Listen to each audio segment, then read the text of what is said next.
Viewers, আসসালামু আলাইকুম ওয়া রাহমাতুল্লাহি ওয়া বারাকাতুহু।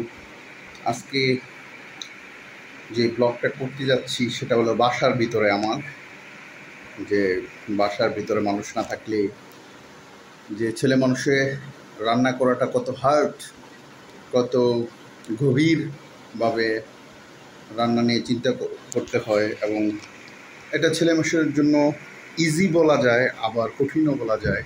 মন যদি চায় তো সেটা ইজি হয়ে যায়, আবার মন যদি না চায় সেটা কঠিন অবস্থায় পরিণত হয়। তো আজকে বাসায় কেউ নাই, আমি একা, শুধু একা। তাই ভাবলাম যে রাত্রের বেলায় আর কি পাক করব, তাই বাসার ভিতরে আলু সিদ্ধ দিয়ে আজকে আলুর চপ বানাবো এবং নিজে ইচ্ছা মতো চপ খাবো। সেজন্য আলু বসায় দিলাম, আলু সিদ্ধ হচ্ছে। এবং বিশেষ করে আজকে আমি রান্নাঘরে কিছুই পারি না রান্না করতে, তবে আজকে করতে হবে কারণ বাসায় কেউ নেই। তো ভাবলাম যে আলু সিদ্ধ দিই, আলু অলরেডি সিদ্ধ দিয়ে দিয়েছি, কিছু করার নেই। আম্মা বলছিল যে আলুর সাথে একটু লবণ দিলে আলু তাড়াতাড়ি সিদ্ধ হয়, সেজন্য লবণটাও দিয়ে দিলাম। এবং যা হোক, কীভাবে রান্না করে সেটাও আজকে শিখতে হবে প্রচুর। এবং বিশেষ করে রান্নার ব্যাপারটা আমি আগে থেকে করতে পারি, আর বাসায় না থাকতে কেউ আমারই রান্না করতে হয়, সেজন্য রান্নাটা আগে থেকে শিখে নিয়েছি। সেজন্য আজকে রান্না করব একা একাই, পেস্ট কাটতে হবে। এবং বিশেষ করে রান্নাটার অভিজ্ঞতা আমার অনেকই আগে থেকেই। যখন আমি একা থাকতাম মেসে এবং ভাড়া করা বাড়ির ভিতরে থাকতাম, তখন নিজেই রান্না করতাম, সেজন্য রান্না করার অভিজ্ঞতাটা আমার আছে আগে থেকেই। এখন পেঁয়াজ কাটবো,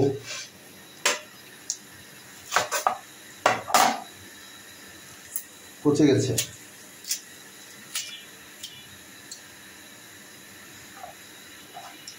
কাটবো, পেঁয়াজ কাটার একটা অভিজ্ঞতা আছে আমার। এবং কাটতে কাটতে কাটতে কাটতে কাটতে কাটতে অভিজ্ঞতা হয়ে যায়।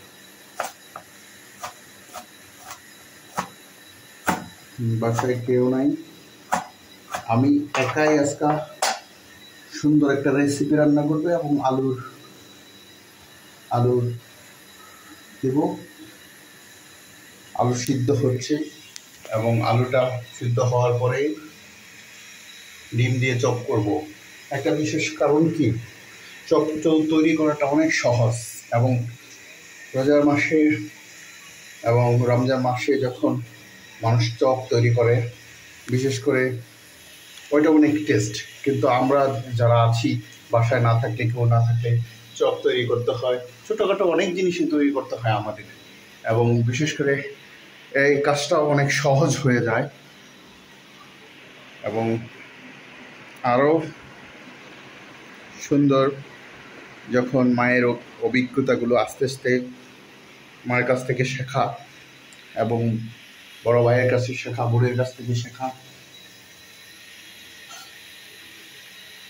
কি যে আলু দিয়ে এখন আলুকে একটু নেড়ে দেব।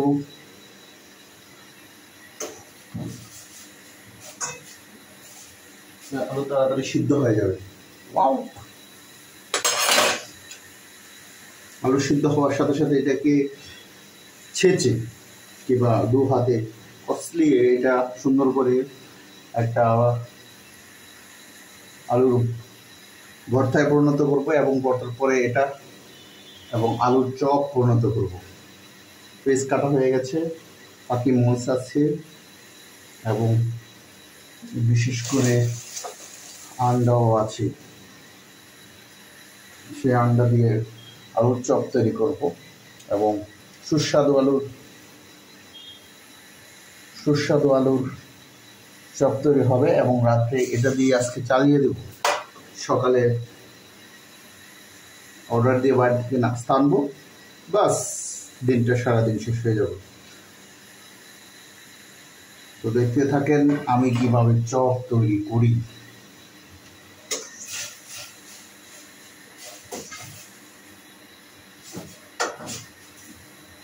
চপ তৈরি করা অনেক সহজ,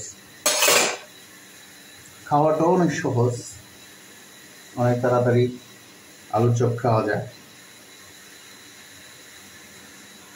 আমরা বাঙালি কিংবা আমরা বাংলাদেশি যতটা সহজ করে আলুর চপ তৈরি করতে পারি এবং আমরা ছেলেরা যত সহজ করে আলু তৈরি করতে পারি ততটা সহজ করে মেয়েরাও তৈরি করতে পারে না।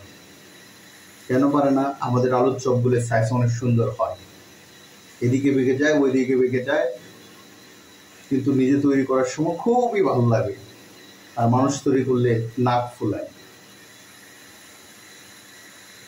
আজকে আলুর চপ তৈরি হবে, আলু সিদ্ধ হচ্ছে, একটু দেখি আলু কতটা সিদ্ধ হলো।